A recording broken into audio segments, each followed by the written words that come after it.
জীবনের গল্প অনুষ্ঠানে আমাদের ক্যামেরার সামনে বসে আছে এক অসহায় মেয়ে। তার কাছ থেকে জানতে চাই তার জীবনের গল্প। প্রথমে জানাই সালাম, আসসালামু আলাইকুম, কেমন আছেন? ওয়ালাইকুম আসসালাম। জি ভালো আছি, আপনি ভালো আছেন? আলহামদুলিল্লাহ ভালো আছি। তো আপু, আহ, গত গত সপ্তাহে একটা ভিডিও করছিলেন আমাদের ক্যামেরার সামনে। তো এই ভিডিওটা আমরা পাবলিক করছিলাম, তাতে আপনি কোনো সাড়া পেয়েছেন? জি না। কোনো সাড়া পাননি? এত সুন্দর একটি মেয়ে, তারপরেও আপনি কি কেউ পছন্দ করেনি? না। পছন্দ করেনি না? না। তাতে এটা কি আসলে মানে আমাদের কোনো সমস্যা, না আপনার ভাগ্যের সমস্যা, কোনটা? বলতে ব্যর্থতাটা কার? পারতেছি না। আমাদের ব্যর্থতা না আপনার ব্যর্থতা, কোনটা? বলতে পারি না। বলতে পারেন না, তাই না? জি। সমস্যা নেই। আহ, এক সময় না এক সময় সারা পাবেন, যেহেতু আবারও আমাদের ক্যামেরার সামনে আসুন। তারপরে দর্শক বিন্দুদের কাছে আবার পুনরায় আপনার নামটা জানতে চাই। আপনার নাম কি? আমার নাম মায়া। আপনার নাম মায়া। আপনার বাড়ি কোথায়? রংপুর। রংপুর। আপনার পরিবারে কে কে আছে? বাবা মা, আমরা 3 বোন। তিন বোন, ভাই নেই? জি না। বাবা আছে, মাও আছে? আছি। বাবা কি বয়স্ক হয়ে গেছে? জি বয়স্ক। কাজ কাম করতে পারে এখনো? পারে না, টুকটাক। টুকটাক। তো আমাদের ক্যামেরার সামনে আসছেন সাহায্য সহায়তার জন্য, না আসলে একজন ভালো মনের মানুষ পাওয়ার জন্য? আসলে একজন ভালো মনের মানুষ পাওয়ার জন্য।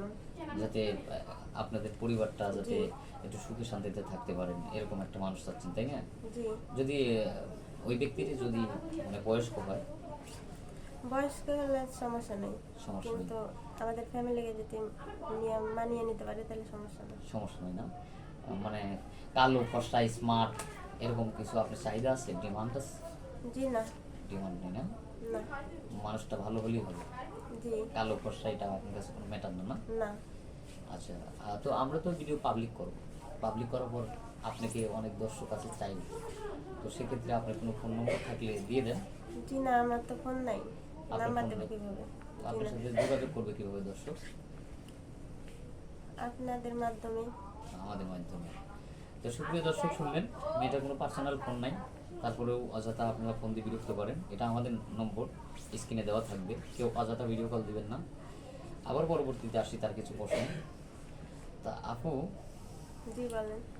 আচ্ছা, মনে করেন আপনার এমন একজন ব্যক্তি আপনাকে হয়তো বিয়ে করলো, একটু বয়স্ক লোক, কিন্তু তারপরে মানুষের কিন্তু একটা স্বপ্ন থাকে, হয়তো স্বামী আপনি নিয়ে ঘুরতে যাবে, এবং আপনার মানে প্রিয় মানে কোন জায়গাটা আপনার ভালো লাগে যে স্বামীর নিয়ে আপনি ঘুরতে যাবেন, এরকম একটা স্বপ্ন আছে কিনা? স্বপ্ন আছে, কিন্তু বলতে পারতেছি না কি হয়, কিন্তু আমার স্বামী ভালো হলে তো সব জায়গায় যাওয়া যাবে। সব জায়গায় আপনার কোনো জি। ডিমান্ড নাই, স্বামী না। যেখানে নিয়ে যায় সেখানেই যাবেন? আমি সেখানে খুশি। আচ্ছা। তো যাই হোক, আমরা আর স্কিপ বাড়াবো না। মেয়েটা খুবই অসহায়, খুবই গরিব একটি ফ্যামিলির মেয়ে। তার বাবা মা আছে, কিন্তু বয়স হয়েছে, কাজ কাম করতে পারে না। যৌতুকের কারণে তার বিয়ে হয় না, এই জন্য আমাদের এখানে আসছে। তো যদি কোনো ভাই সহৃদয়বান ব্যক্তি হয়ে থাকে, এই মেয়েটাকে যদি যৌতুক ছাড়া বিয়ে করতে চান, তাহলে আমাদের সাথে যোগাযোগ করবেন। অবশ্যই চেষ্টা করবো তার সাথে যোগাযোগ করার জন্য। সেই সাথে সবারই শুভকামনা করে আমি শেষ করছি। আল্লাহ হাফিজ।